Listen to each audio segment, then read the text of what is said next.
It's Lars. Thank you for checking out my podcast, and have a great day.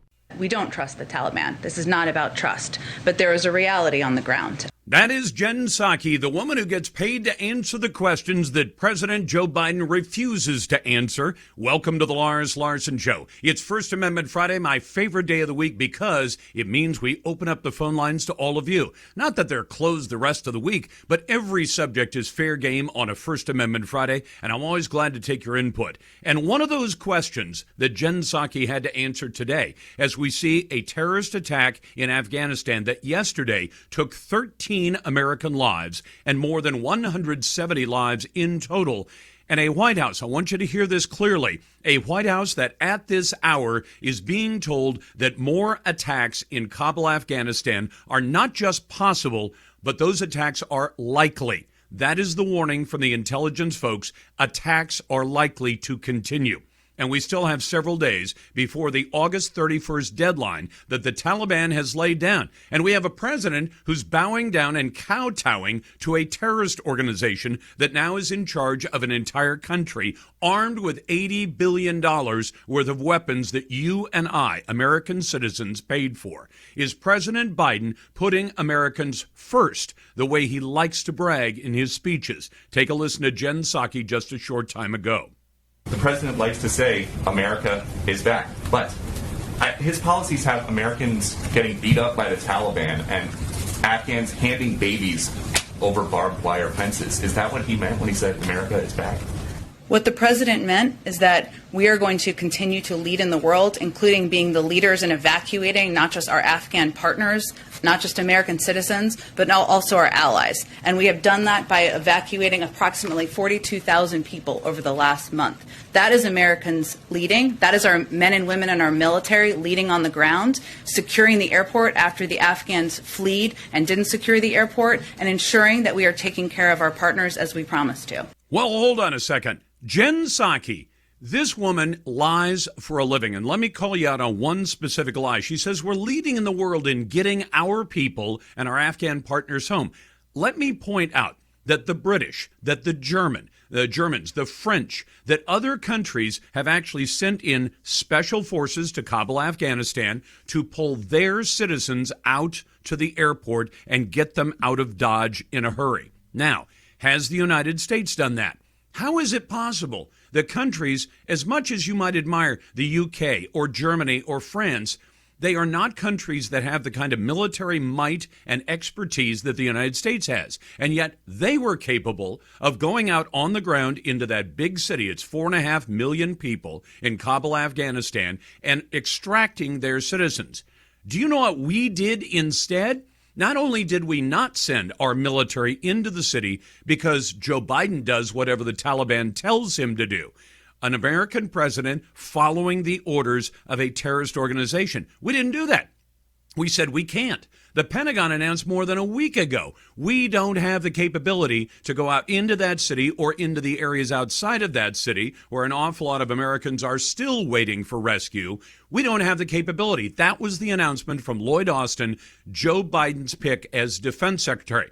Well, how is it possible that France got it done and Germany got it done and the UK got it done, but we're incapable of doing it? Not only are we incapable, but let me point this out to you.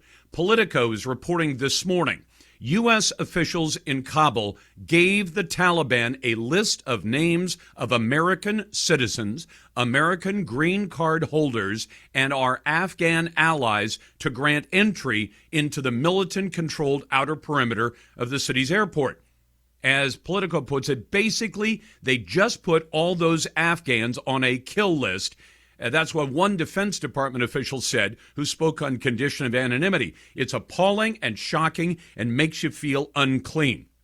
No kidding. Can you imagine? Not only are we not rescuing the Americans, we're simply saying, if you get to the airport, we'll fly you out. If you don't get here by Tuesday next, well, then you're out of luck. And by the way, we gave the Taliban your names. Oh, and we left them a nice biometric scanner system that's capable of identifying those Americans as well. So the Taliban won't have to hunt far to find victims for the beatings that are already happening and probably the killings that are likely to follow. So about 10 days ago, Jen Psaki was asked about Americans stranded in Afghanistan, and she bristled at that. She said to the reporter, and I think it was also Peter Doocy in this case, who's doing a fantastic job for Fox News, she literally said, Americans, it is irresponsible to describe them as stranded. Well, what do you call it when you're in a foreign country surrounded by 75,000 members of a terrorist organization known as the Taliban, who are calling the shots, and Joe Biden is dancing the tune? Whatever the Taliban says, they get. If you can't get to the airport, if you can't get out of that town, are you stranded? I've actually gone farther than that and said, you're not just stranded, you are held hostage effectively. And we have said, well, maybe we'll stay past the 31st, although that seems to be problematic. Maybe we won't, and maybe we'll just get the people out. But we've actually identified for the Taliban who these Americans are, who the green card holders are, and who our Afghan allies are. Have you seen any other country? If Jen Psaki wants you to believe that we are leading the world, then why aren't we rescuing our citizens the way the other countries I named have been rescuing them? Why aren't we rescuing American citizens? And why in the world would you give a terrorist organization the names of the Americans still in the city so the Taliban can go out and hunt them down? It's a kill list. Nothing more, nothing less. But that's exactly what they're saying. Well, Jen Psaki was asked again today about Americans who are stranded behind Taliban lines. Take a listen. There are no Americans stranded is the White House's official position on what's happening in Afghanistan right now. I'm just calling you out for saying that we are stranding Americans in Afghanistan when we have been very clear that we are not leaving Americans who want to return home. We are going to bring them home. And I think that's important for the American public to hear and understand. Well, you can hear and understand whatever you like, except that the president didn't exactly deliver a clear message last night. Are we staying past the 31st? Well, we might. Are we going to, if people are still there on the ground and the 31st arrives next Tuesday, it may be that today, Friday local time in Kabul, Afghanistan, is going to have to be the last planes out. Because you remember, we still have about 6,000 service members, the ones who haven't been murdered by the Taliban, who have to be extracted from that country, and all their gear and all their weapons. Not the weapons that we decided to give to the Taliban, like Black Hawk helicopters and armored personnel carriers and MRAPs and high technology like night vision goggles and biometric scanners. Oh, and don't forget about the fact that we have left millions of rounds of ammunition behind. And by the way, I think the Taliban's new friends in Beijing, who are apparently also the masters of Joe Biden, remember, they bought him out through Hunter Biden years ago with millions of dollars paid to Joe Biden's son with a portion reserved for the big guy. Well, the folks in Beijing, they're going to be thrilled. They're going to get their hands on those Black Hawk helicopters. They're going to have their hands, if they don't already, on those night vision goggles. And then at some point in the very near future, we may find American service members under fire from some of the weapons we actually created.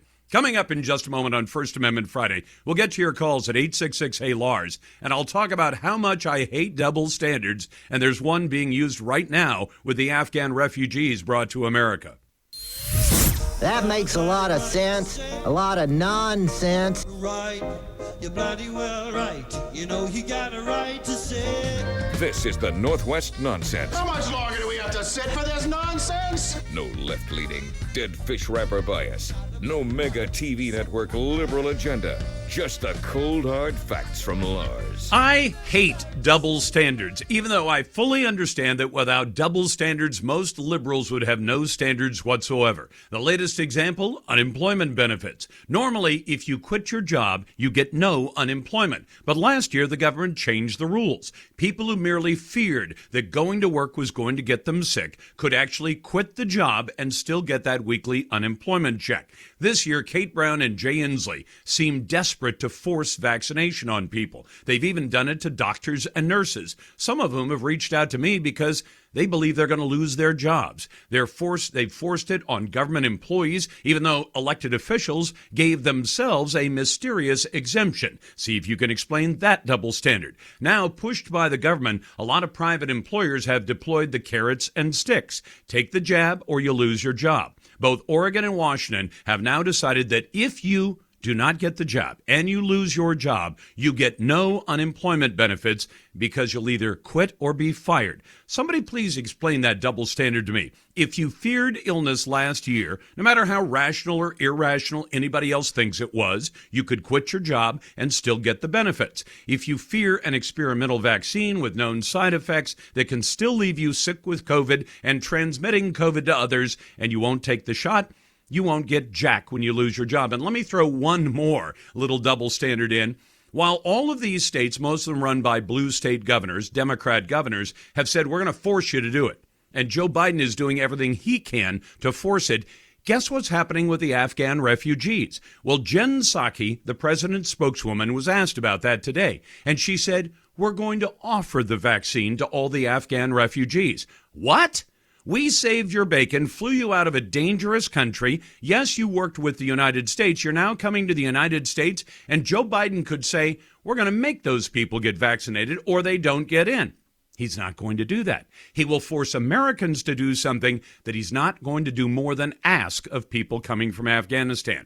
Karen Bailey writes in with today's question of the day. Lars, I've noticed that nobody talks about the people who've had COVID and fought it but haven't had the vaccine. Why should I get a vaccine for something that I've already had? I've been around several people who've had COVID. I haven't gotten it again. If I was, I would assume it would be a light case, just as they claim would happen with the vaccine. What are your thoughts? I'd love to hear from other people who feel the same as I do. Well, Karen, there's actually better than a Lars answer. There's a brand new study published by the scientific journal Nature. It is a peer-reviewed study, and it says that if you've had COVID and you have antibodies from it, that is a stronger protection than getting the vaccination. Now, they're not suggesting people go out and have COVID parties. That, I would agree, is a bad idea. But they're saying, if you ask as a scientific matter, which one is stronger?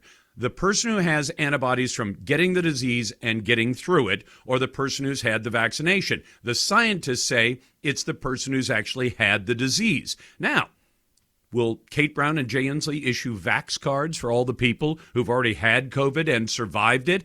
Because their protection is better than the protection enjoyed by people who've taken the vaccination. And now today's Daily Grill. Insane. Are you completely insane?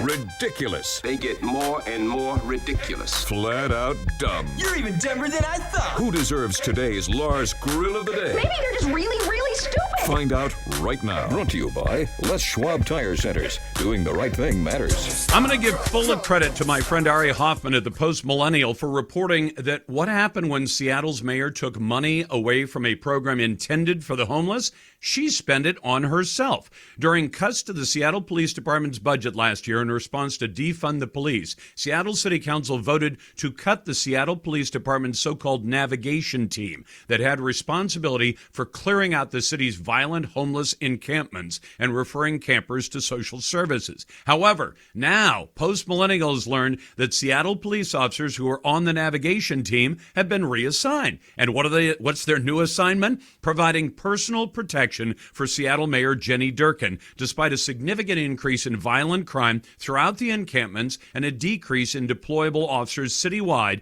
due to early retirements and resignations in the wake of the defund police movement. So not only has Jenny Durkin, mayor of Seattle, taken money away from protecting citizens, she's now spending it on protecting herself.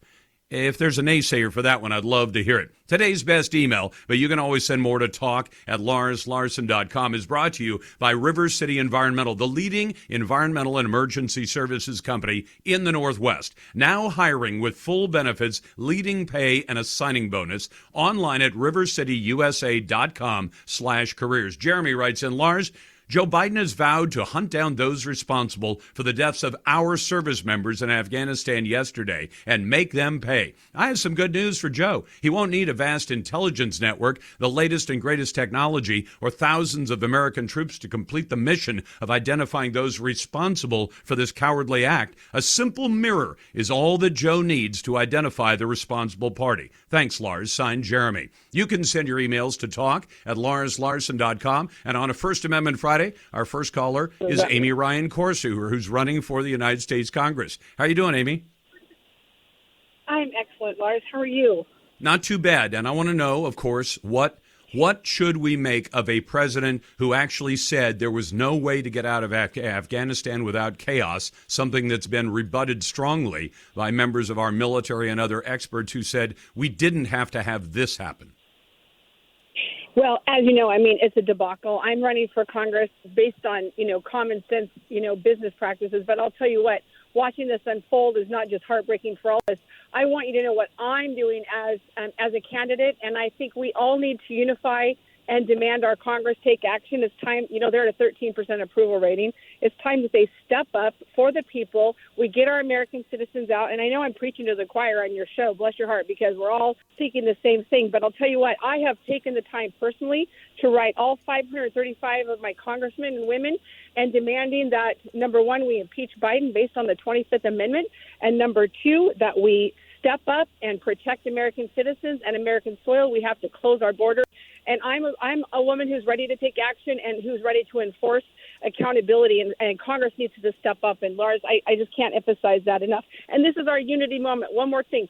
This is our unity moment because we can all get behind this, not just as Americans, but as the crisis for humanitarian issues. This is it right here, Lars. Okay, Amy, one thing, I don't want to be remiss.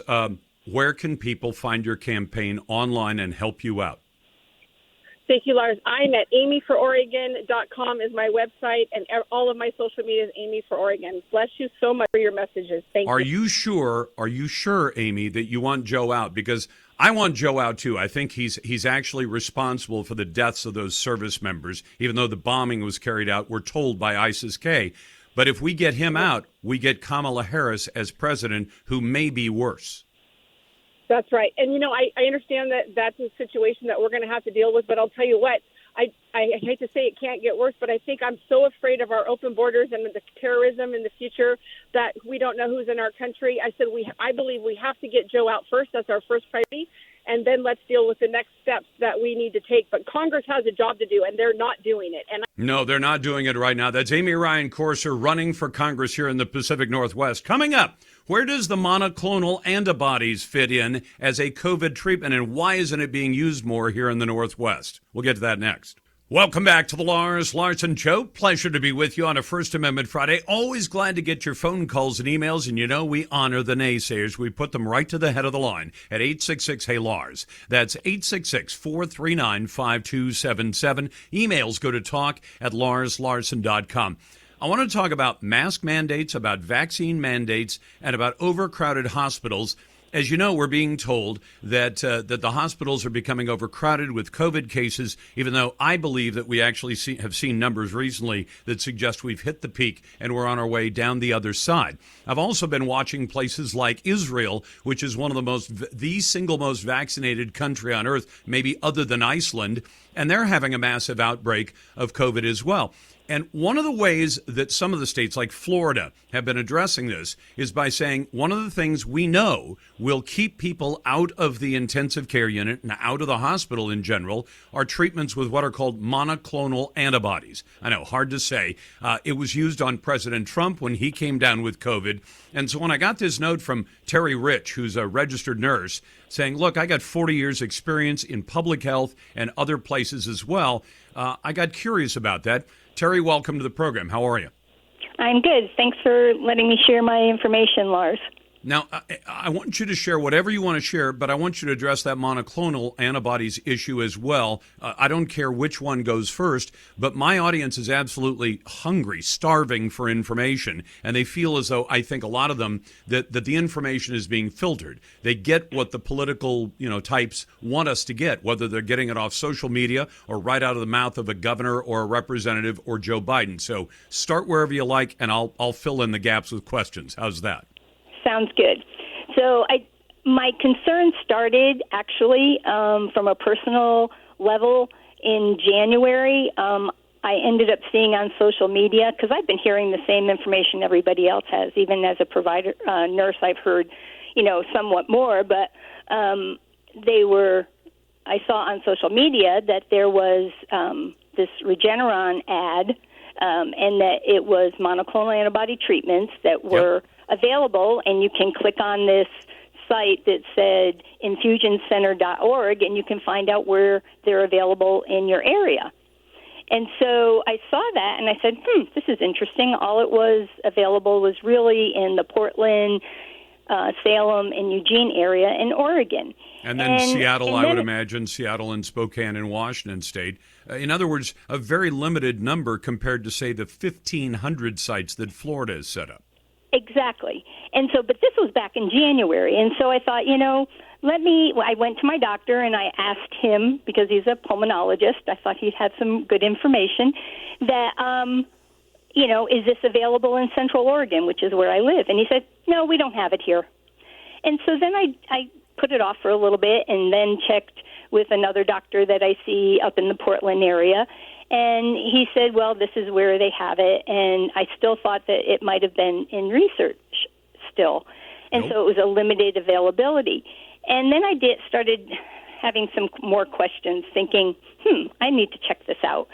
So I did some research, and I found out that monoclonal antibodies were authorized in November under a EUA, which stands for Emergency Use Authorization by the FDA. And that was actually 2 weeks before the vaccine had gotten their authorization. And so I started thinking, why is that not being advertised or used or talked about by Oregon Health Authority, doctors in the community, why our local hospital doesn't have it available? Because if the goal is, until people can get vaccinated, and that's a whole other issue, to decrease the amount of hospitalizations, because we had a peak in December, or, in the winter, then we had another uptick in April, and now we're having another. And we're still not hearing whether or not they're, it's not being offered or not being advertised. It's not on OHA's update site. It's not talked about in doctors' offices. It's not talked about in the hospital.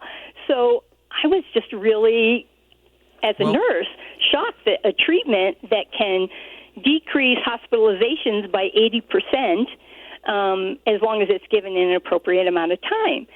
So to give a little information about what monoclonal antibodies do, well, you think that will help? It might, but Terry, at this point, I think for most of a lay audience, if they're going to say it's an approved treatment, it seems to reduce the necessity to send somebody either to the hospital or to the ICU, that's good enough. I mean, if we could get deep into the weeds and talk about the mechanism by which it works, which unfortunately people like me want to get into the weeds, and I never come back out. But here's the concern I've got, Terry. If we're told the biggest concern is we don't want people to get sick. Okay, I understand that. The vaccine seems to work pretty well. Yeah, not so well with Delta, apparently. In fact, it appears there are at least a few people saying, in the same way, I'll bet you told your patients, don't take antibiotics unnecessarily, right? Right. And why did you tell them that? What was the thing that happens if a whole bunch of people just saying every time they feel under the weather they take an antibiotic? What do we create? Oh, a superbug or, resistant. Yeah, like MRSA. Isn't MRSA methicillin-resistant Staph aureus? Because you got Staph aureus, it's everywhere, but sometimes it makes you sick. But we use methicillin, and we used it so much that now we've developed a methicillin-resistant strain of it. There are doctors saying that there's they call it antibiotic-enhanced gain of function. So in other words, you take a whole bunch of bugs, you kill most of them with the antibiotic or with the because of the vaccine. The ones that survive it are basically immune to it, and they move on. And apparently, Delta, the one big characteristic, it is a bit more transmissible, but they say it's not that much more dangerous. It's basically got the same case fatality rate as Alpha and all the other ones. But what it does do is it seems to put a viral load in you that's up to 250 times that of the original COVID. So it means if you're running around, you're shedding it everywhere, and it's also sometimes asymptomatic, which means people may have it, not know they have it, but boy, they're spewing, virus like a lawn sprinkler, and so that's a problem.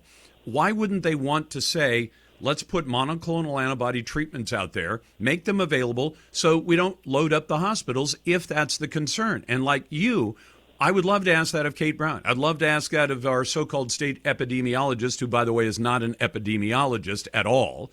Right. You'll take a look at his background. He's not.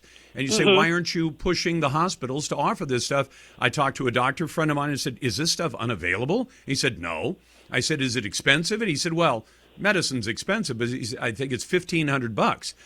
What would that buy me in a regular hospital room? A day and a half, maybe?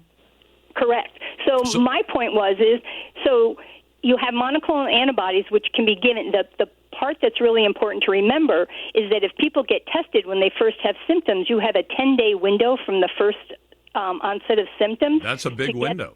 Yes, to get the monoclonal antibodies. But it's right now the high-risk patients are the ones that that can get it. That's who it's approved for. Yeah. And so it's that same list, over 65, if you have some chronic conditions, heart disease, diabetes, that whole list that they first said they wanted to give the vaccine to. And so, but the really interesting point that and this has been going on. I mean, this has been since November that they've said you could have this. Yep. And so why hasn't it been out there, this information? Because people don't trust anybody anymore. So get the information out there, get tested, because people don't want to even get Terry, tested now. Before we run out of time, I'll tell you my theory. My theory is they say if we provide other treatments and make them available and popularize them, we will diminish people's interest in getting vaccinated. Now, whether you think that's right or wrong, I think that's why they're saying keep all that stuff under wraps. Keep it under your cap for right now. We want to get everybody vaccinated. Terry Rich is a registered nurse of 40 years. It's First Amendment Friday. We'll be back in just a moment. You're listening to The Lars Larson Show. Welcome back to the Lars Larson Show, and on a First Amendment Friday, let me hit a couple of emails that I think got right to a couple of direct points. One of them has to do with a gentleman who wrote to me and said, Lars, you never explained. Chuck said, you never mentioned where these clinics are or how to find them on the internet. Do you need a doctor's script? We were talking about monoclonal antibodies. It's one of the treatments that was used on President Trump when he came down with COVID, and it's not terribly expensive. It is very available. In Florida, they have set up 1,500 clinics that are capable of doing it. And the point I was making here in the Pacific Northwest is that when I began to see both Jay Inslee and Kate Brown, the governors, say, we're worried about our hospitals being overwhelmed and too many people in the ICU. Well, one of the things you can do to reduce the number of people who need to be hospitalized or go to the ICU is this Regeneron, or monoclonal antibodies, is the generic scientific description. And the point we were making is it's only available in a couple of places in the Northwest, even though states that have seen a surge of cases, to avoid overwhelming their hospitals, have said, let's set up a bunch of clinics. And they put up 1,500 of them. And you wonder, as the nurse who wrote to me and sparked my, I'd heard about the treatment, I knew it was available, and I thought, well, if this is the way to reduce the number of people who have to be put in an ICU or into the hospital at all, why aren't they pushing this? And there is no explanation for it except that it is not available at very many places in the Pacific Northwest, a couple of places in Oregon and a couple of places in Washington State. Is it an approved treatment? Yes. Is it a conventional medicine? I'd say that when Walter Reed used it on the president, yes, you can say that's a conventional treatment. So let's go to your calls on a First Amendment Friday, but that's the answer to that question. Lars, you never mentioned where you can get it. And the answer is only a couple of places in Oregon and a couple of places in Washington State. Should the state authorities who are expressing so much concern about overwhelmed hospitals say, and we want to ask the hospitals and the clinics to start setting up more opportunities to get monoclonal antibodies. And the reason I brought up the cost issue, just let me throw that in. I asked a doctor who I know, I said, is this stuff available or is it in short supply? He said, it's not in short supply at all. I said, is it expensive? He said, well, like $1,500. And I said, $1,500? One person, one day in one hospital room is probably more than $1,500 right there. If you can keep the person out of that hospital room by giving them, the monoclonal antibodies, it seems like a good deal financially to go that route instead. But it's First Amendment Friday. I want to get what's on your mind as well. Let's go first to Emily. Hey, Emily, welcome to the program. What's on your mind? Hi, I'm wondering if you have any recommendations for local attorneys or if you've been talking about it at all and I've missed it. I have a 16-year-old and I'm just already sick with all the mandates for these teenagers to get the vaccine at some of these schools, to put in perfectly healthy teenagers where there are no long-term studies on the vaccine, and they have a higher percentage of surviving COVID than they do if they much higher get the vaccine. Yeah. Yep.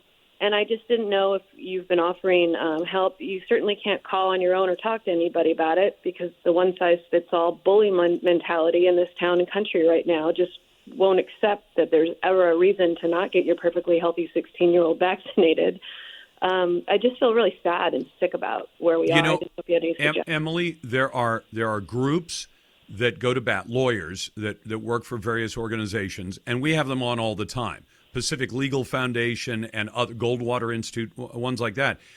I'm not aware of any of them that currently have any of those cases going right now. And for the short term, if you're talking about school this fall, there's almost nothing out there that if somebody launched a legal effort, a court effort to sue or to bring a legal action against a school district or the state government or whoever, if any of that's going to be resolved in, say, the next 4 weeks or 3 weeks before kids are back in school, none of that is likely at all. So short term, it's not going to do any good.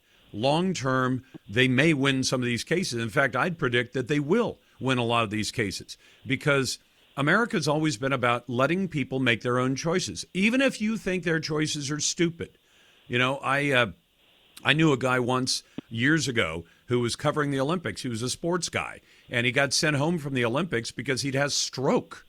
And he came home, and I asked his coworkers a few weeks later. He was a big guy, right? A big, carried a lot of weight, tall guy, but a big guy. I said, so how's he changed his life? And they said he still orders pizza every night.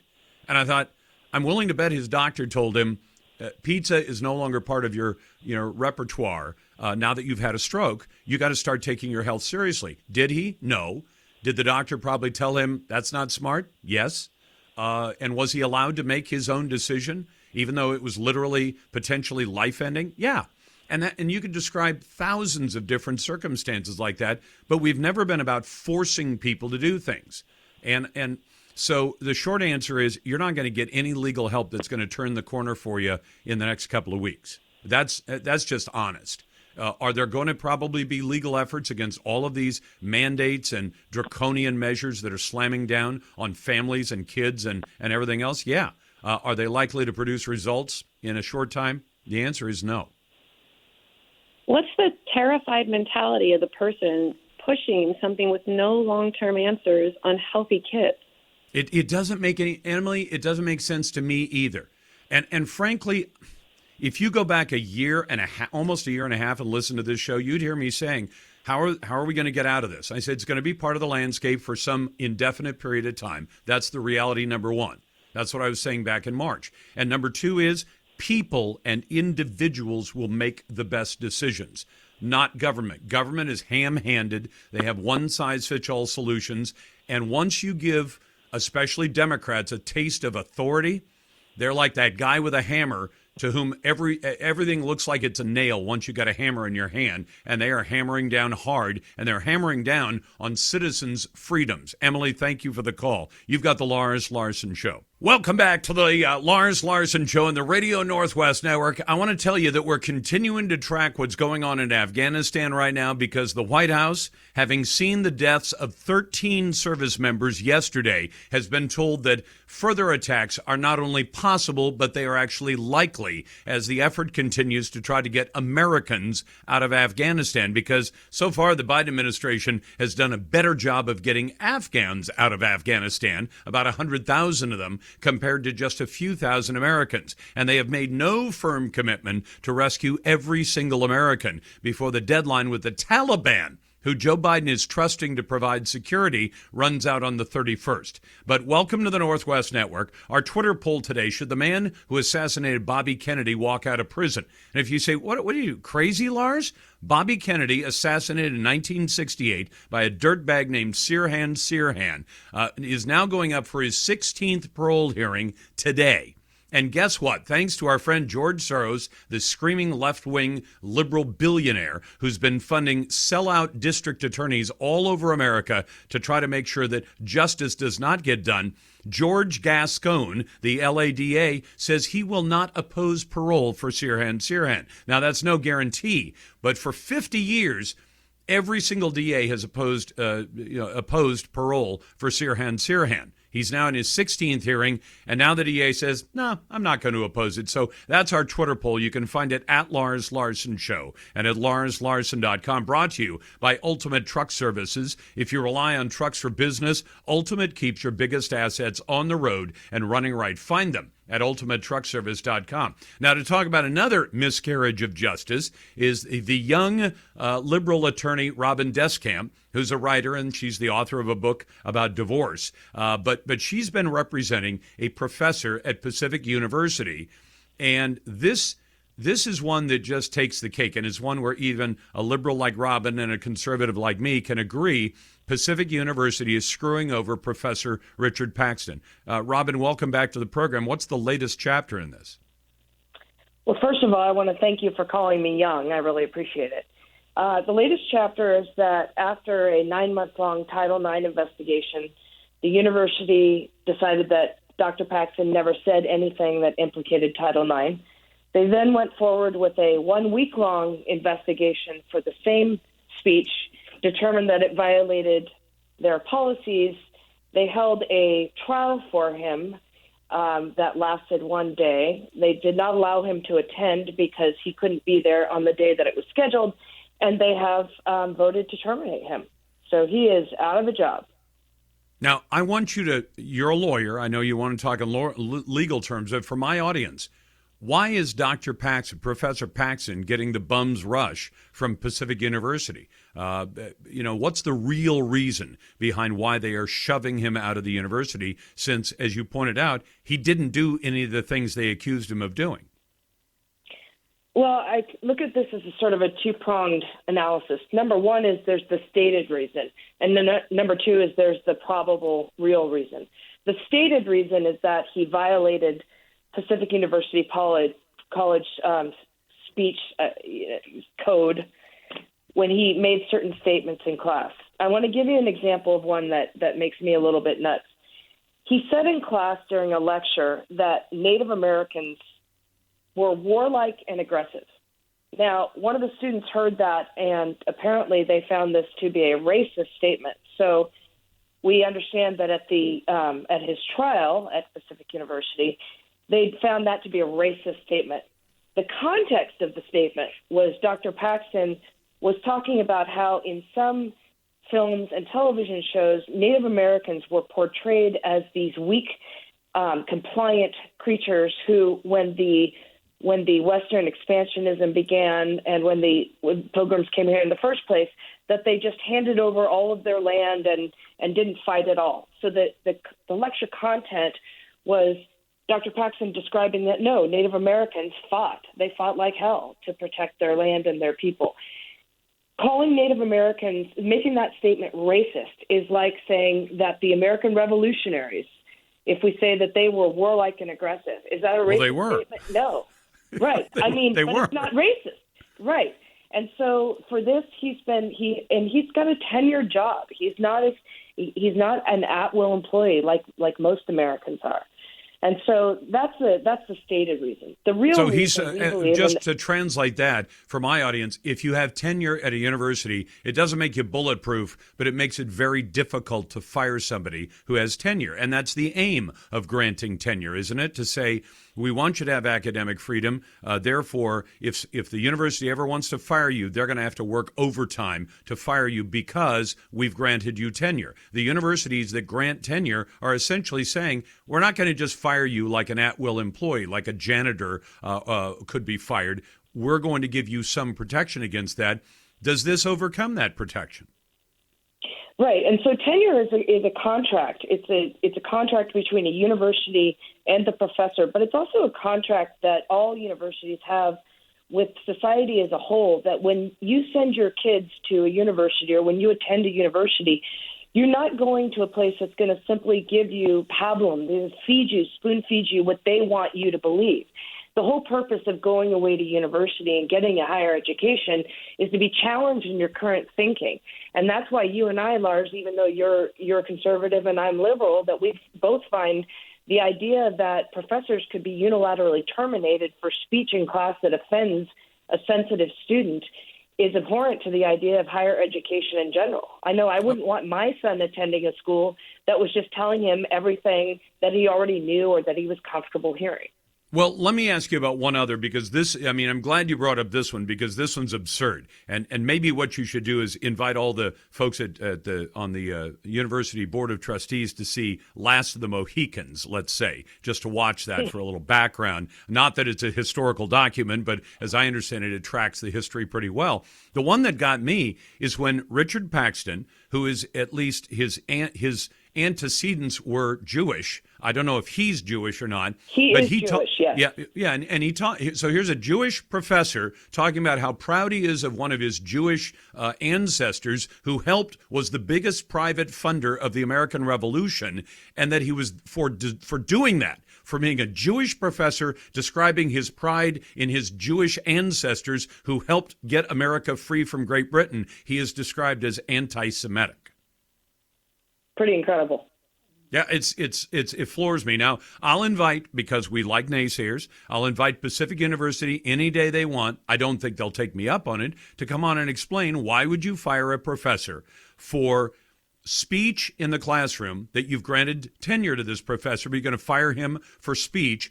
And my next question will be, whose head goes next on the block? Because I'll bet Richard Paxton won't be the only one or the last one that ends up with this kind of fate. That's Robin Descam. She's an attorney. She's been representing Richard Paxton, and Professor Paxton is welcome on this program anytime he wants. In fact, I'd love to have Professor Paxton come on and talk about Hayam Solomon, who gave the equivalent of $9 billion back during the American Revolution, and without it, George Washington might not have got anywhere. I'll get to your phone calls and emails, and now condemnation for a school board that banned politics from the classroom. We'll get to that on First Amendment Friday. Welcome back to the Lars Larson Show. It's a pleasure to be with you, and I'm always glad to get your phone calls and your emails. This segment of the show is brought to you by Marquee Hot Tubs. They'll give you the ultimate hot tub and swim spa experience. Visit online or one of their 3 locations, marqueehottubs.com. Now, I get a lot of emails, and I'm actually fascinated by the range of the different points of view I get. Like Kim writes in,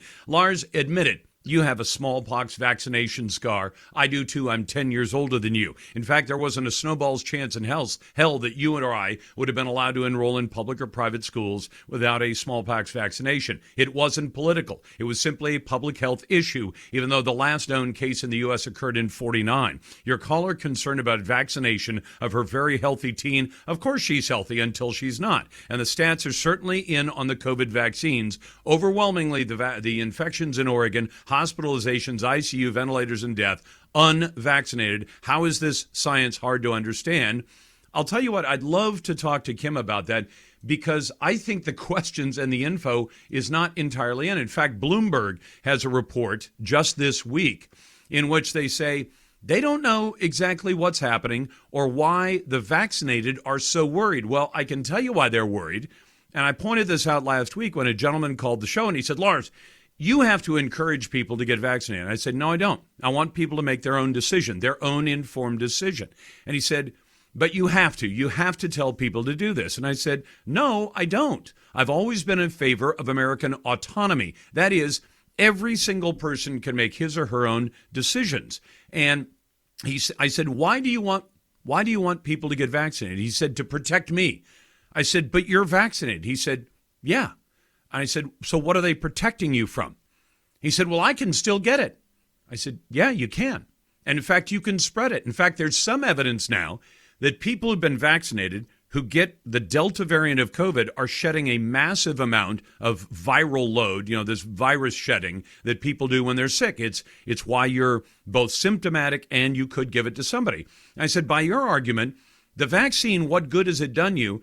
Well, he said, well, it reduced the likelihood of me being hospitalized. I said, okay, let's take that. 2 weeks ago, the state of Oregon said 20% of the people who were hospitalized with COVID had been vaccinated.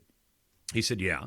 I said, well, listen, if 20% of the people have been vaccinated, and they've been vaccinated, which means a lot of people get the illness and they're asymptomatic. They don't even know they're sick. And if you get the vaccine, in theory, you're more likely to be asymptomatic and not terribly ill.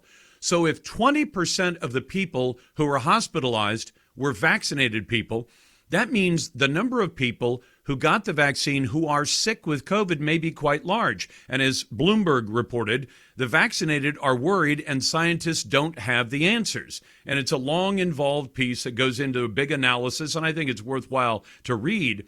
But they said authors of a CDC case study said this might mean that they were just as likely to transmit COVID-19 as the unvaccinated. Even so, they caution as more people are vaccinated, it's natural that they would also account for a larger share of the infections. Hold on. If you're vaccinated and a large percentage, 20% is a rather large percentage of people who've been vaccinated against something, but get the disease anyway. And I've pointed out for the last week or so, Israel is one of the most vaccinated nations on earth. They have 80% or better of all the population, and most of the most vulnerable, the older people, the people with medical problems, they're vaccinated at an even higher rate.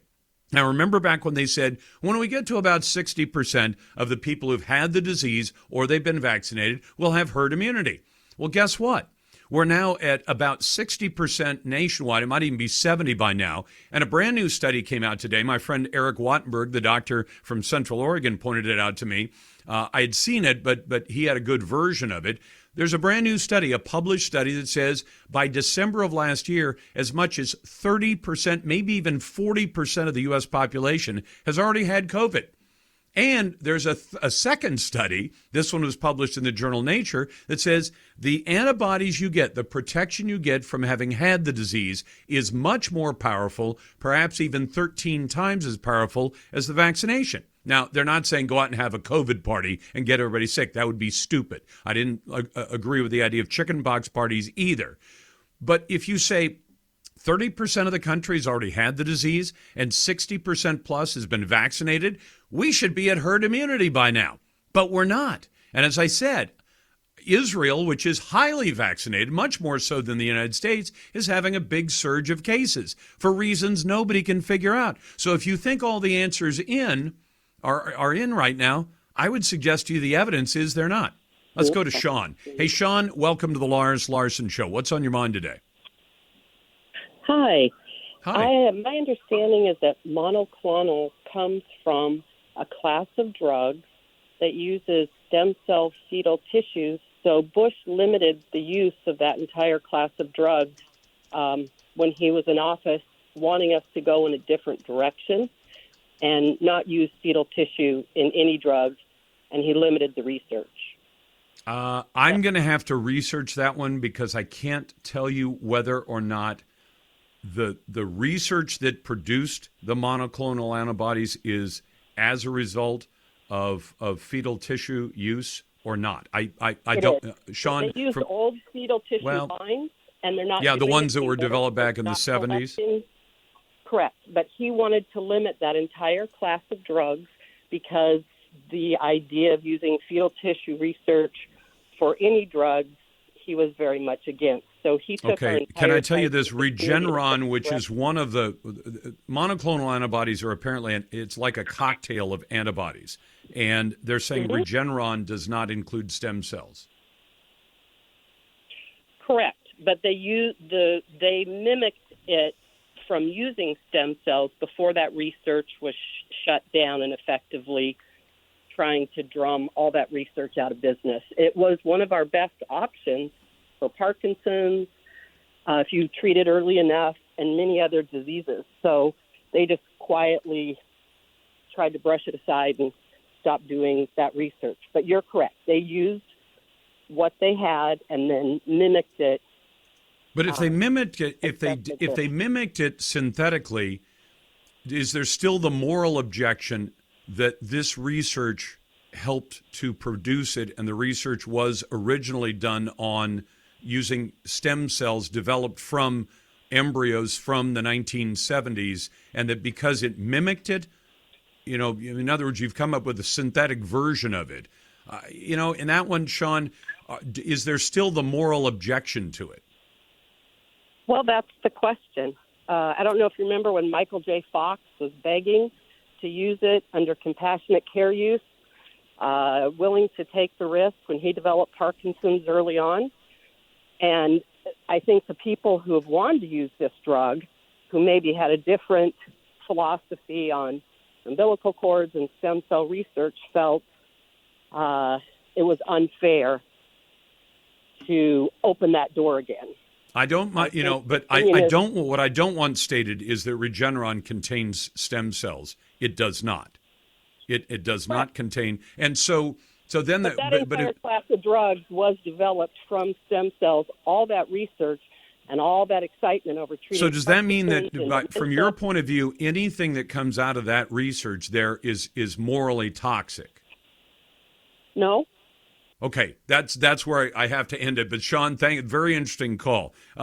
You're listening to First Amendment Friday. Your calls are always welcome, and you've got the Lars Larson Show. Welcome back to the Lars Larson Show on First Amendment Friday. If you can't tell, I am among the Americans who are extraordinarily angry at Joe Biden for his feckless work as president of the United States, for the decision-making that seems to be so flip.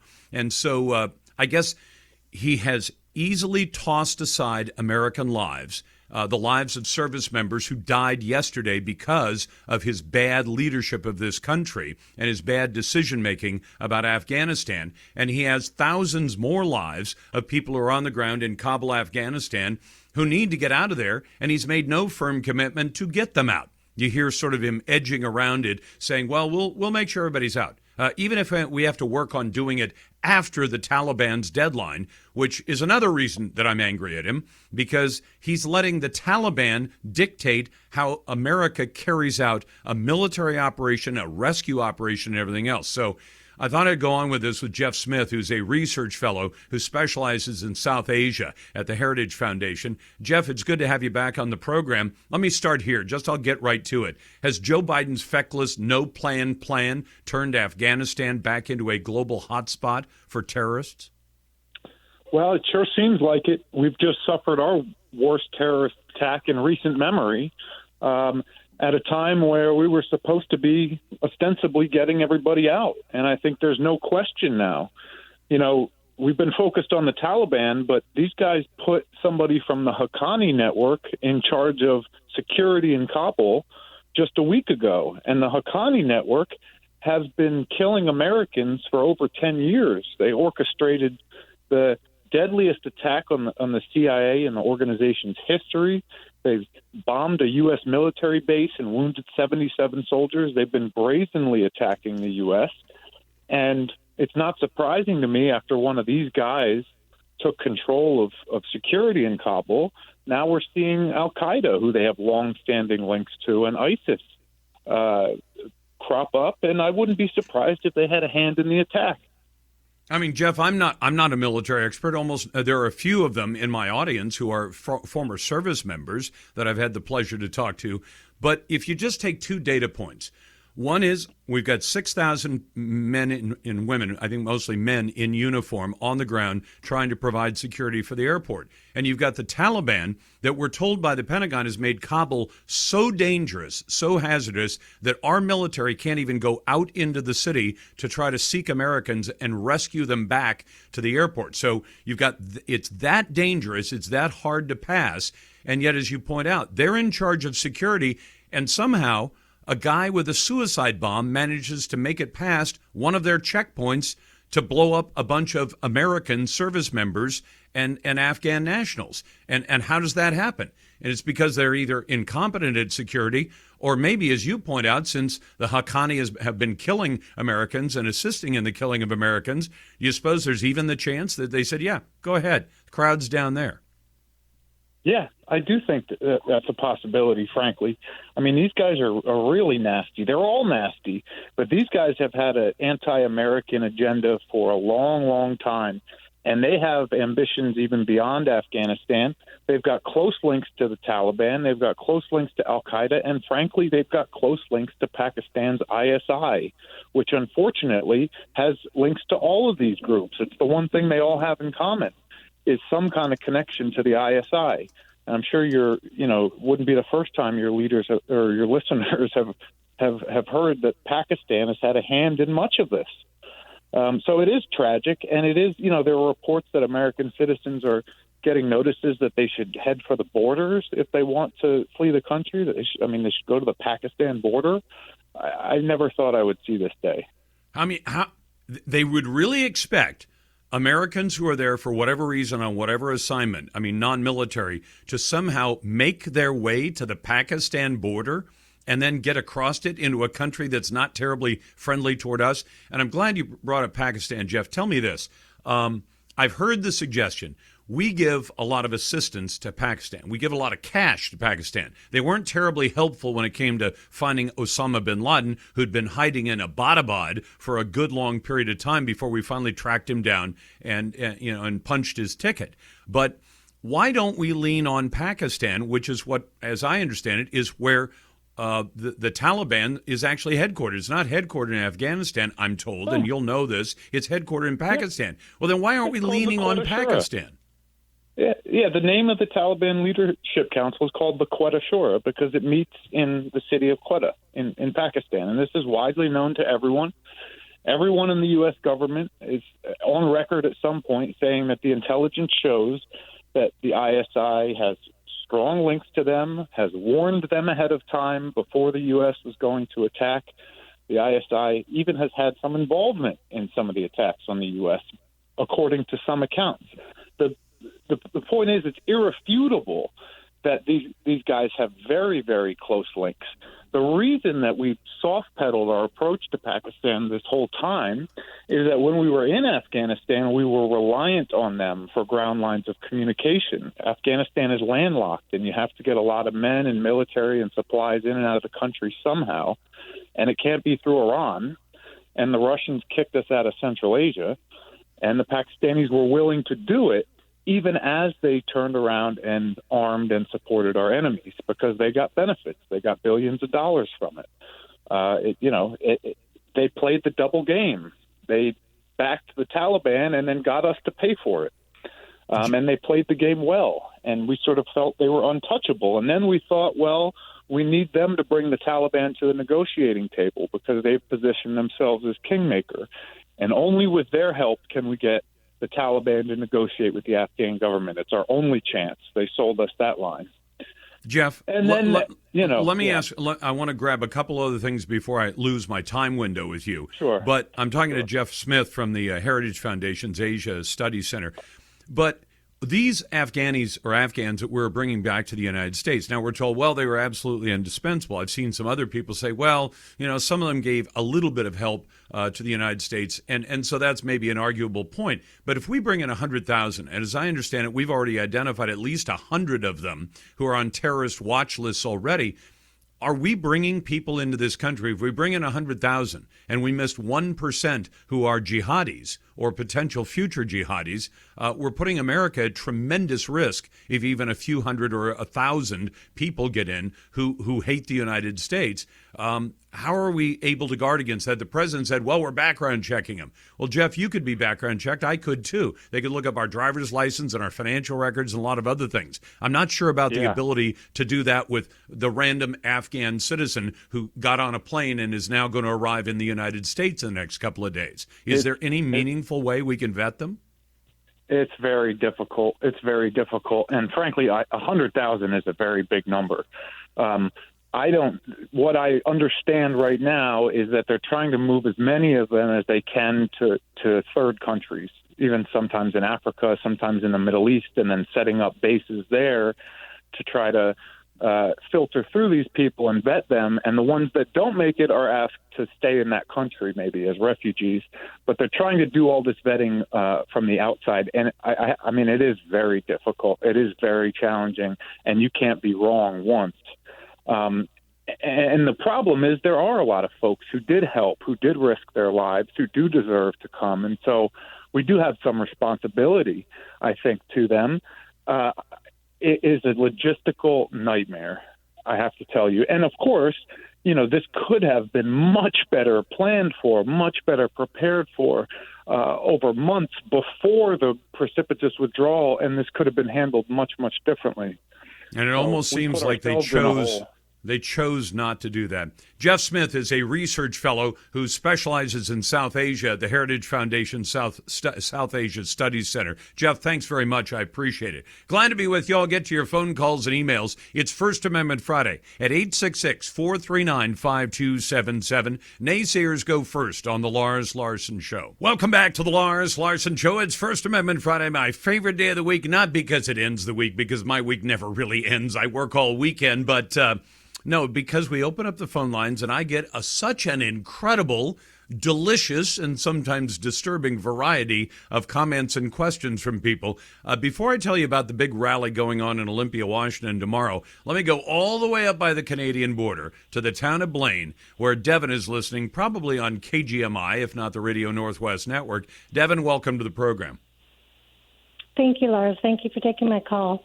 What's on your mind? Well, I have a small business in Birch Bay, and I have put out ads to hire people, and they call in. I'm sorry, I'm a little nervous here. And are you nervous, or are you just sad that you can't get people to come to work for you? Yeah, I'm both. They call in. This time I gave a phone number for them to call. Usually I do it by email. And so some people this time have done it by email, and some have called. We set up appointments for interviews, and they never show. And so I'm just wondering, is there anyone that I can speak to at the Department of Unemployment or where I can turn to and try and report these people? Now I'm thinking also that maybe they're not even giving me their proper name and their email address or their phone number. Maybe they're using someone else's phone. I don't know, but I would really love to be able to report these people. I would too. I don't know if they'd necessarily meet the criteria, because Devin, one of my bugaboos, and I've been asking the Employment Division of Oregon and the one from Washington, in theory, the rules say if you're offered a job and you decline the job, your unemployment benefits end. And the one number, for all the numbers that both these state agencies in Oregon and Washington will hold weekly press conferences, and they roll out all kinds of numbers. Usually they're numbers that kind of brag on what a good job they're doing. But the one number they have not given, and the one number I think would make a gigantic difference, they have said, Biden had said it, and I saw both Inslee and Kate Brown say, if you're looking for work and you are offered a job and you turn the job down, your unemployment benefits will end. And I thought, well, that's great. Tell me how many people you've cut off. Because, Devin, wouldn't that tell us? If every week the Employment Division said, and last week we terminated 2,000 people from benefits, not because their benefits had run out, but because they were offered work and they declined it, right? Giving that number out and saying we axed 2,000 people from the list because they were offered a job and they said no, so they don't get any more unemployment check. Devin, do you think I'm right in suspecting that those two state agencies run by liberal Democrat governors aren't cutting anybody off at all? Yeah, most definitely. It has to be. Now, the only thing you might fall short on is if somebody calls and says, well, I called on that job, and you said, but I never got a chance to talk to you. You just left a message. Are they just checking a box on a form so they can say, I called on 4 jobs or 5 jobs, whatever the requirement is per week, so now I qualify for another week of unemployment? I don't even want the woman to call me. I don't want Devin to call me back, because then she'll offer me a job and I'll have to say no. But what they want to do is sit on unemployment as long as they possibly can. Yes, I agree. That's what I think that they're doing. And I agree with you that if you called the Employment Division and said, well, all these people called, but I couldn't get back to them. They didn't call me back. That they'll say, well, then you didn't actually offer them a job. You see, that's how you play that game. You say, are you looking for work? Yeah, I called on 5 jobs last week. Did anybody offer you a job? No, nobody offered me a job, because I never gave them a chance to make the offer, because then I might be off unemployment benefits. But I have this stinking, sneaking suspicion that the Employment Division is playing the very same game. They're saying, we don't want to cut people off from benefits, because otherwise they'd say, yeah, we're tough on it. You look for a job, you don't take the job that's offered to you, then we're cutting you off. I'm willing to bet they're not going to do that. Tyler is on the line right now. Tyler, thanks for taking the time. Tyler Miller is holding a Stop the Mandate rally in Olympia tomorrow at 2 p.m. Tyler, tell me what this is all about and why you decided to organize this. Sure. Thanks for having me on, Lars. You bet. So our message is really simple, and it's not anti-vaccine. I want to state that right out of the gate. It is not anti-vaccine. This is anti-mandate. So we are holding a rally inviting all state employees and everyone who's subject to the dictatorial mandate from our governor up here to show up in Olympia and share their voice, share their story, and hopefully show Inslee that he's going to lose about a third of the workforce if he follows through on this threat, because people are not going to comply and not submit to this mandate. I'm not going to offer this young lady's name because she wrote to me and she said, please don't get me in trouble. But she said, I'm a nurse. I've been vaccinated. I believe in the vaccine, but I believe in human autonomy. People should not be forced. And Tyler, I'm getting this not only from nurses who've been vaccinated, but you shouldn't force people to do it. But I'm getting it from nurses who are in the medical field saying, I don't have the vaccine. I don't want to get the vaccine. I believe it's my decision, and you shouldn't be able to make me get the vaccine. And that's from somebody who doesn't work at the grocery store or the filling station. They work in medicine. And I think people are up to here with mandates and the government ordering us around. And a government that believes we can't persuade people, so we're just going to force them to do it, that doesn't sound like an American government. That sounds like a government in communist China. Absolutely. The way I've been looking at it, bodily autonomy is the intersection of the three most fundamental freedoms: life, liberty, and property. If the government, if the state can come in and take that away from me by saying I don't have bodily autonomy, the government saying we own you, we own what we can do to you. That's absolutely right. The rally tomorrow, 2 p.m. on Olympia. Welcome back to the Lars Larson Show. It's a pleasure to be with you. And America's in trouble right now. We have a terrible situation going on in Afghanistan. I believe that much of that situation and much of the disaster that has befallen us, including the loss of 13 service members so far in Joe Biden's attempted exit of Afghanistan. I don't disagree with the idea of exiting Afghanistan. 20 years should be enough. And we have invested so much blood and so much treasure. And I want to focus first, of course, on the people who have given their lives over the years in Afghanistan in the service of our country and in the protection of the United States. But I wanted to get a real perspective on this. And I got the opportunity to talk to Colonel Joe Osborne, who's now a retired member of the military, although he still does some work for the DOD. And Colonel Osborne joins me now. Colonel, thanks for taking the time today. Hey, thank you, Lars. I appreciate it very much. Would you mind, for my audience, so they know where you're coming from and what you know about this, about your background in special operations? Sure. And as you did mention, I still do work for the Department of Defense. I'm now an academic, so I have to give everybody the warning right up front. I'm not speaking on behalf of the Department of Defense.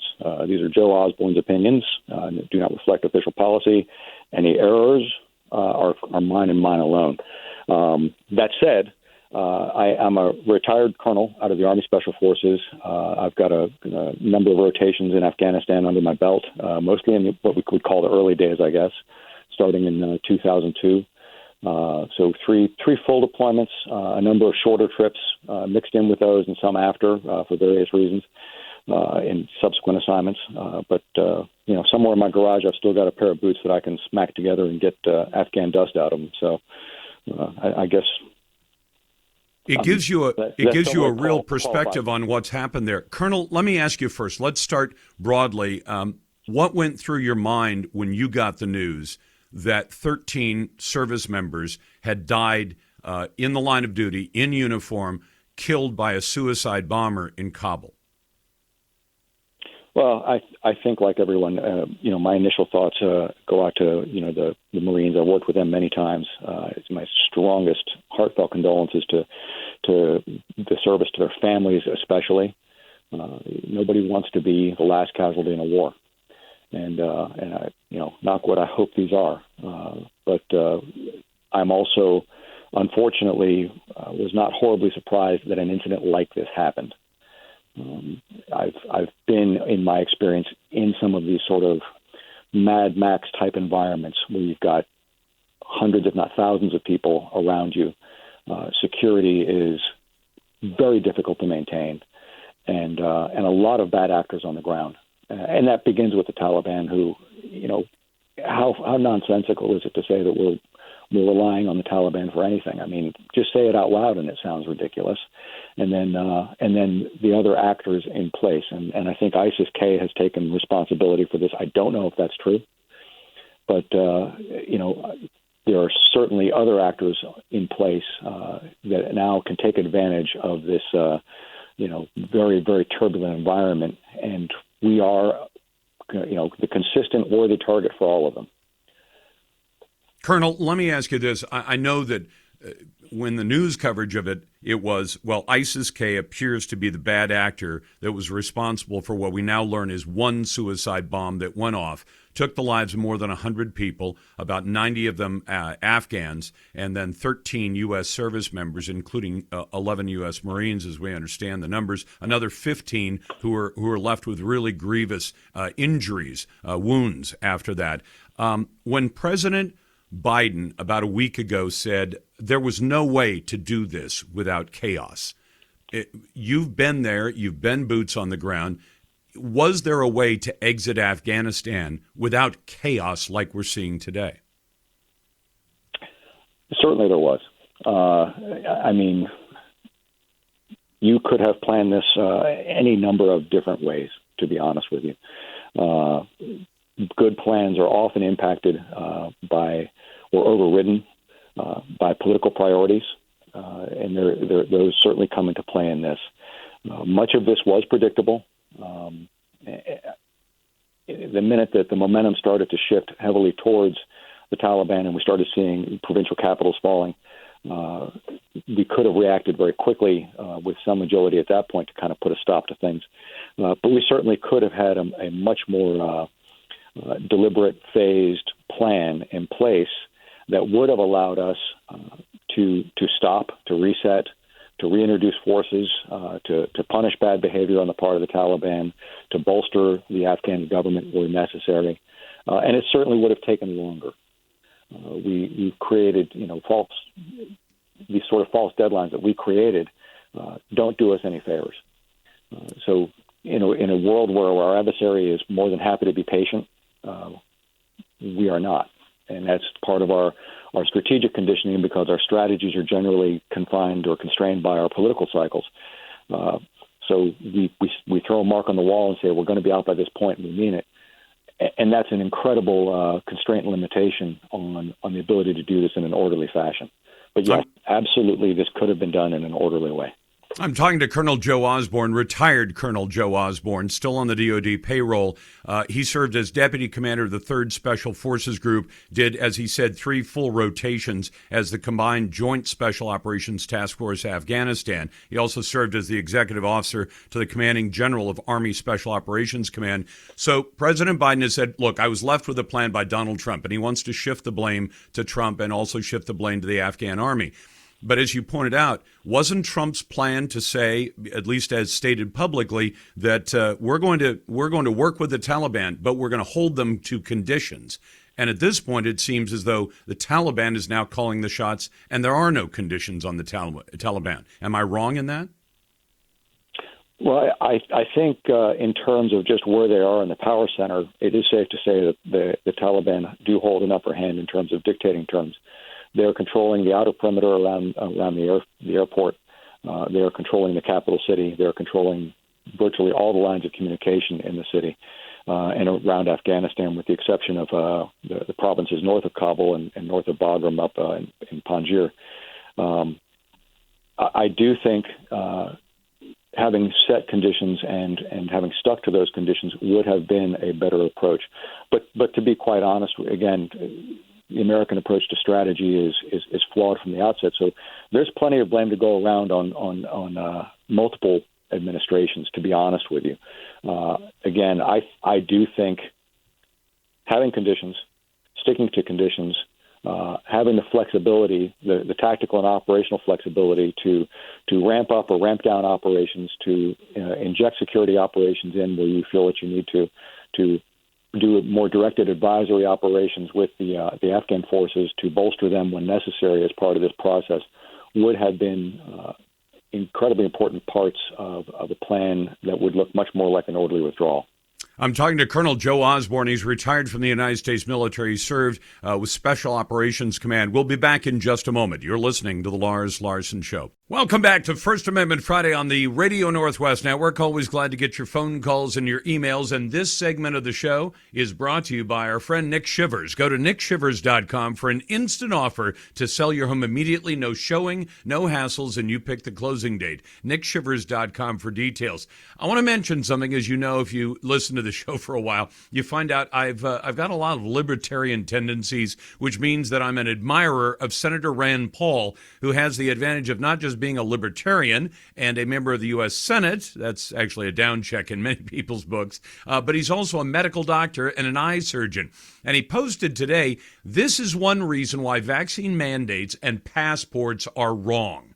And then he cites a brand new study published in the journal Science, and apparently it's a peer-reviewed study. It says the natural immune protection that develops after a SARS-CoV-2 infection offers considerably more of a shield against the Delta variant of the pandemic than 2 doses of Pfizer-BioNTech vaccine, according to a large Israeli study that some scientists wish had come with a "don't try this at home" label. That's because they don't want people going out and deliberately getting COVID. I understand that. It could still kill you. You're rolling the dice.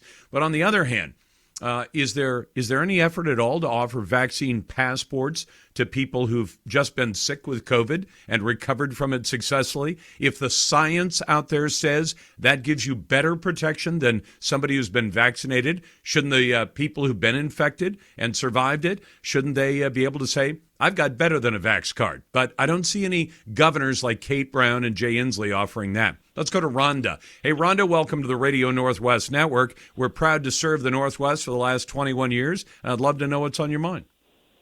Hey, Lars. I don't know if you remember me, but I talked to you a couple weeks ago about emergency use authorization.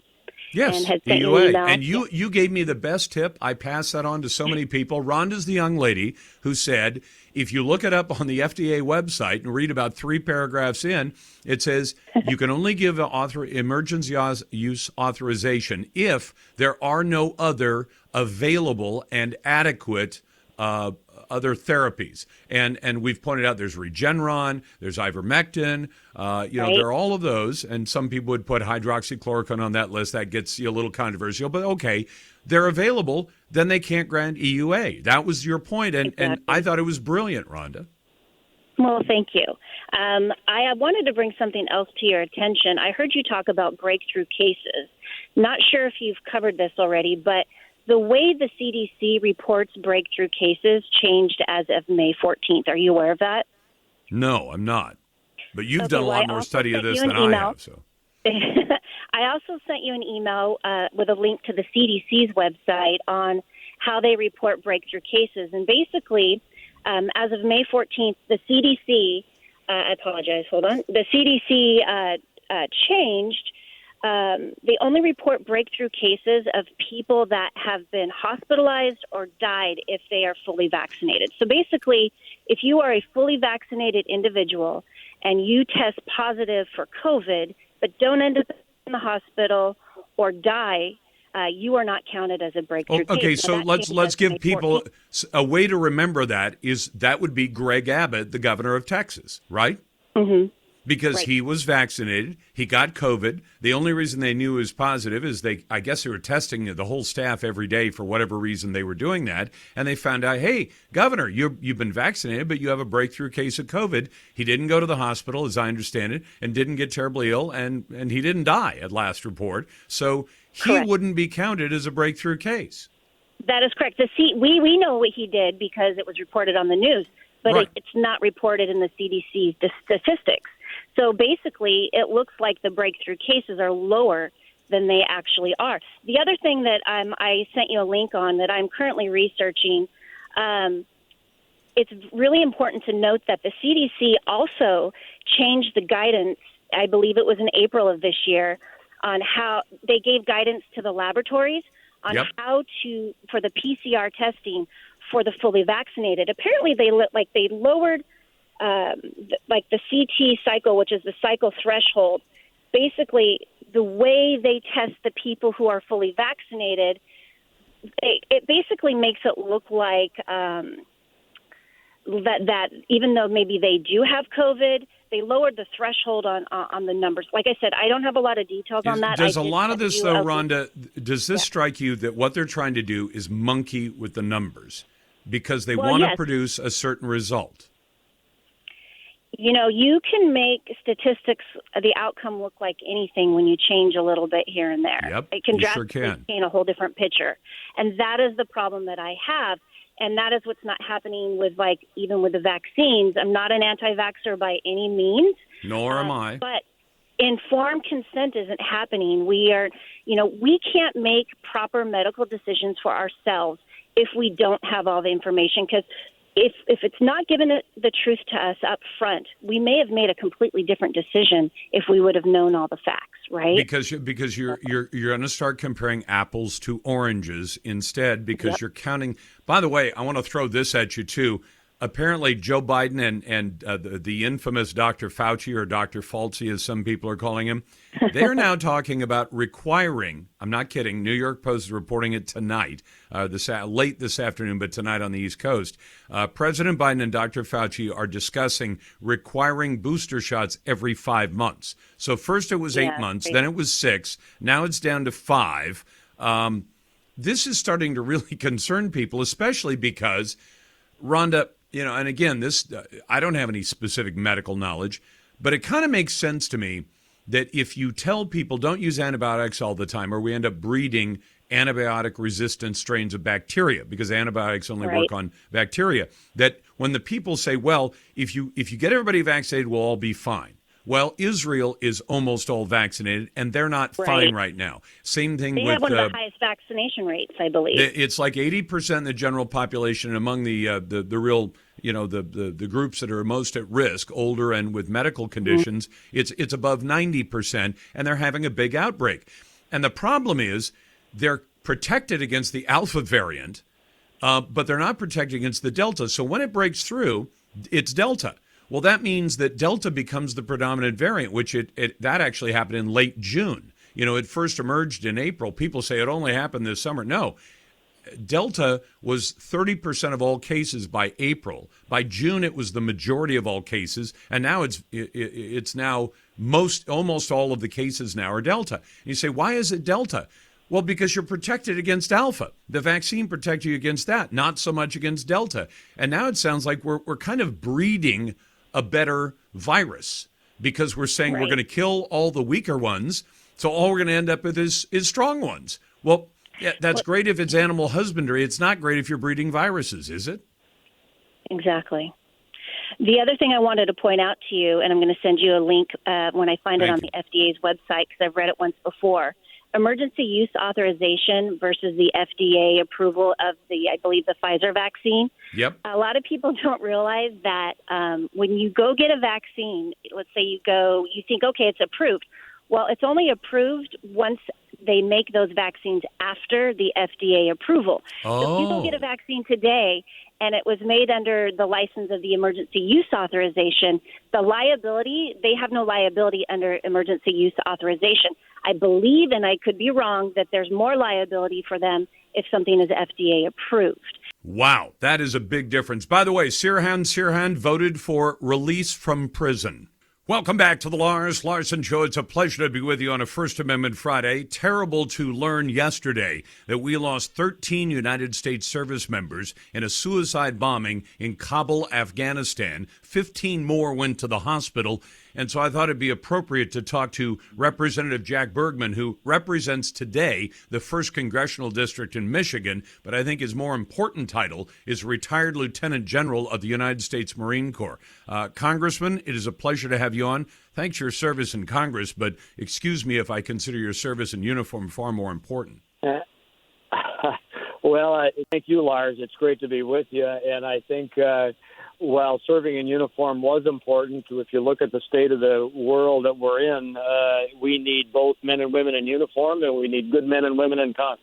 Yes, we do, and we have far too few of them. Now, as a general in the United States Marine Corps, you oversaw operations in Afghanistan and Iraq post 9/11.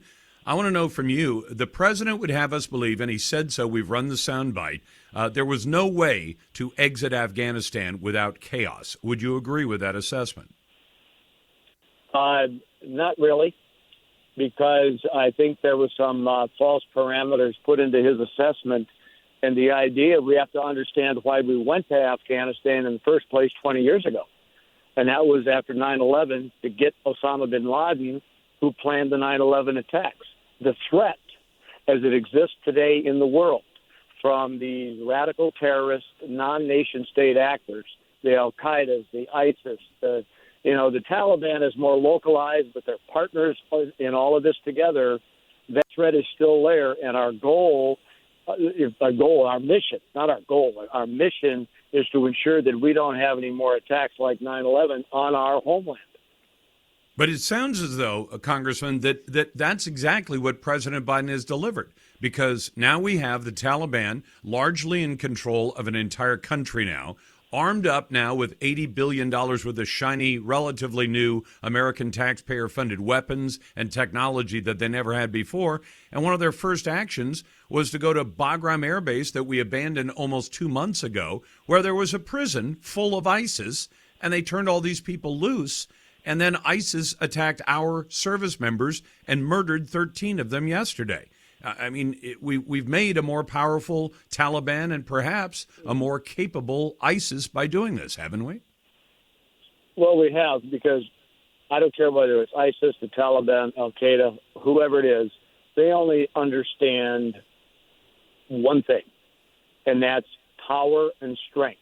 If you try to placate them, mollify them, be nice to them, they're going to run over you left and right. And in President Trump's administration, we talked with him, he talked with them, set some red lines, if you will, and he said, If you cross them, we're going to kill you.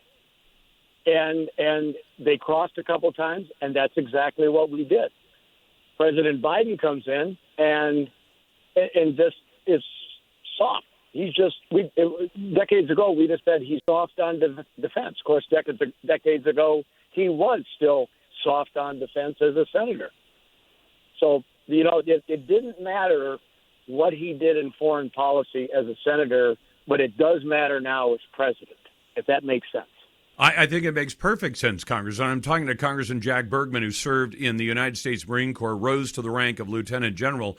So at this point, I want to know your unvarnished opinion. With a failure of this size and this consequence, already 13 lives, we're told at this hour on a Friday that more attacks are not just possible, but that they are likely, and we're not out of there yet. We still have American service members on the ground and American civilians on the ground there with no promise that we'll get them out should President Biden keep his job. Well, the short answer is I don't think he was qualified for the job to begin with. I'd agree. But bottom line is you could look across the country at states or at the federal government level, and you've seen members of legislative bodies, senators or representatives, who went on to become governors, or in this case, president, who are not qualified to be a commander-in-chief. And I don't believe that President Biden has what it takes to lead our country. General, do you think there's any way to salvage this situation at this point? Well, it depends on your definition of salvage. Number one, we have to get the Americans out, and we have to get those Afghanis out who supported us, because they've got a death warrant, if you will, by the Taliban. Their name is on a list that unfortunately was given to the Taliban by some U.S. officials. We're still trying to run that to ground to see exactly how that occurred. But I use the analogy that when you're dealing with the Taliban, it's like trying to pet a snake, a poisonous snake.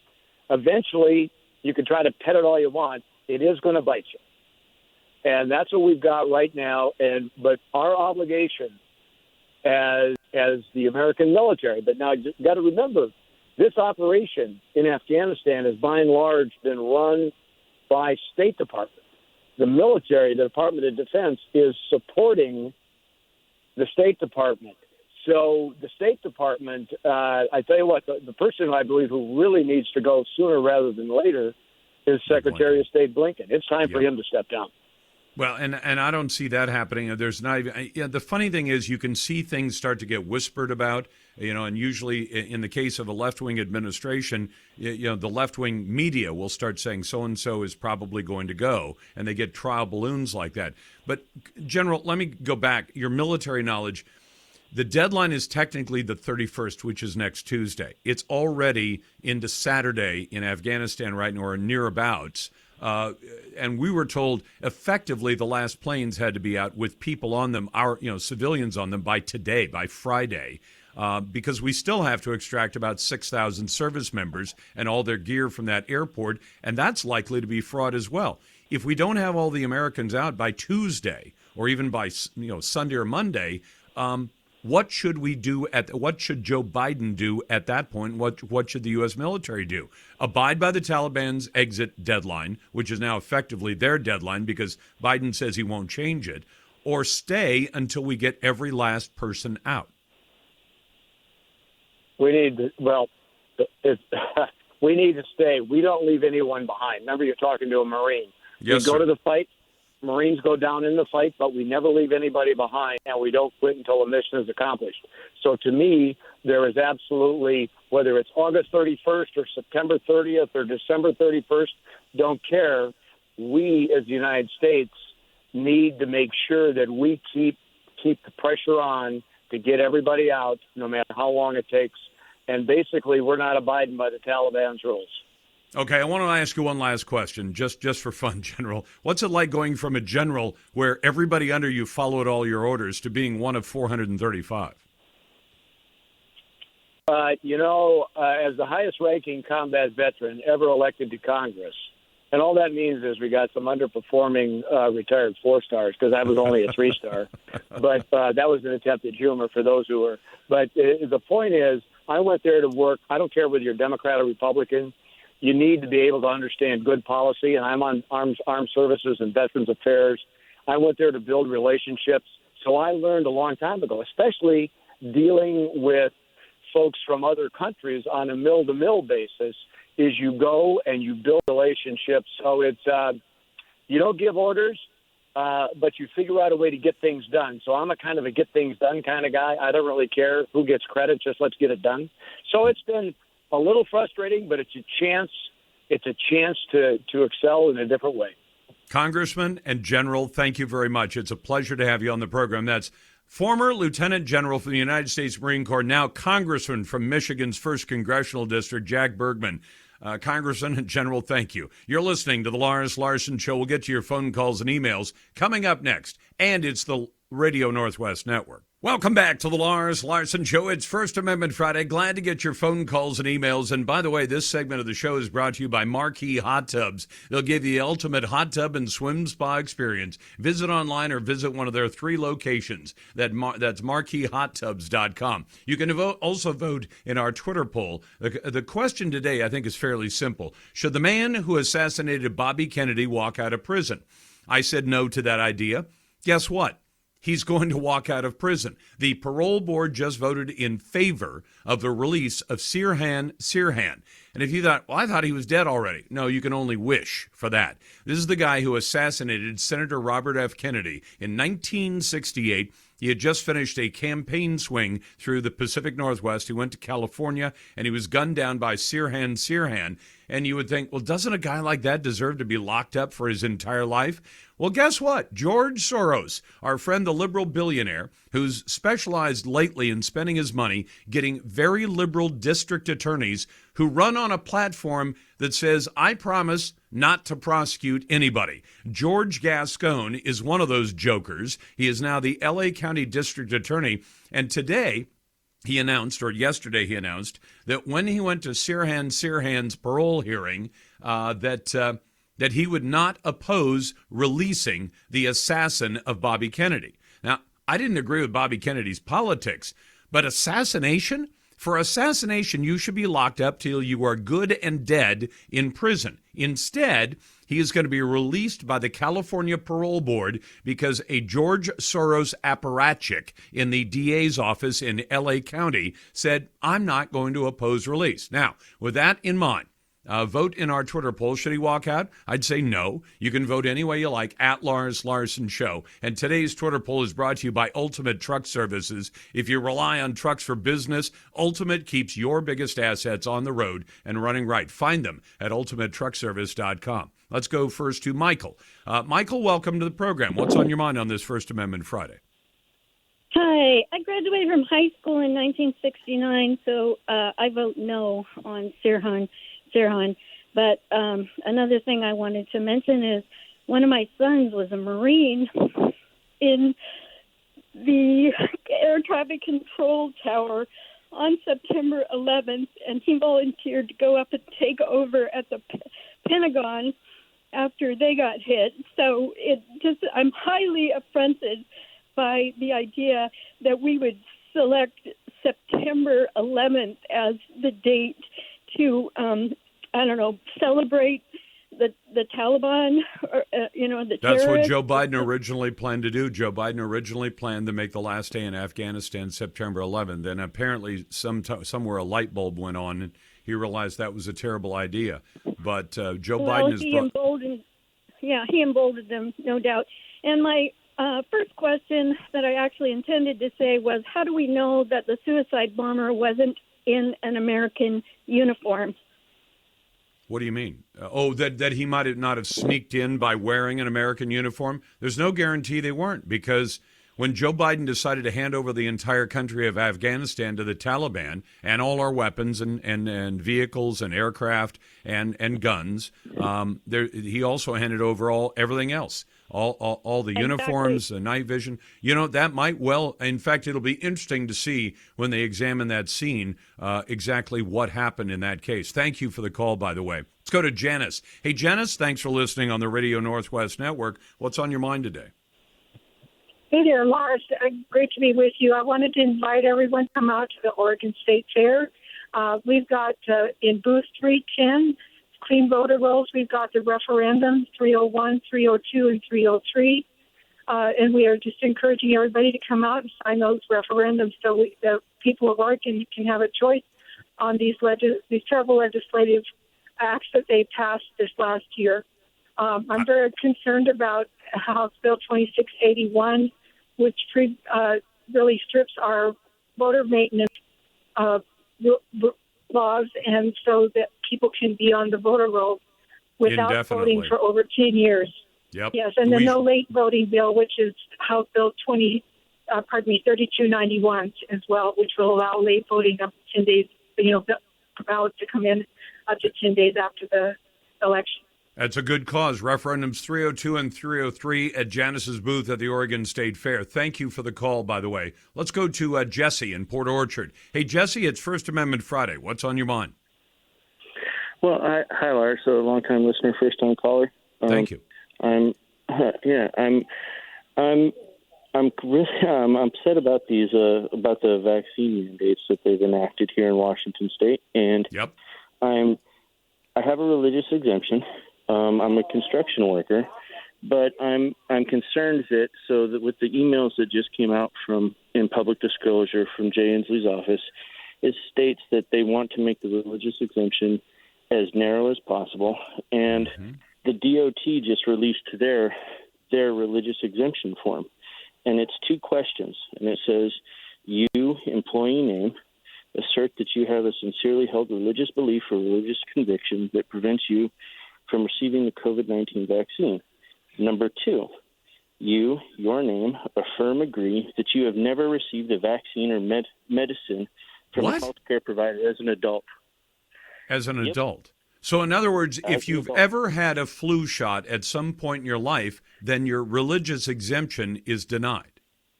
That is the Washington State Department of Transportation religious exemption request form, and it's on Q13's website.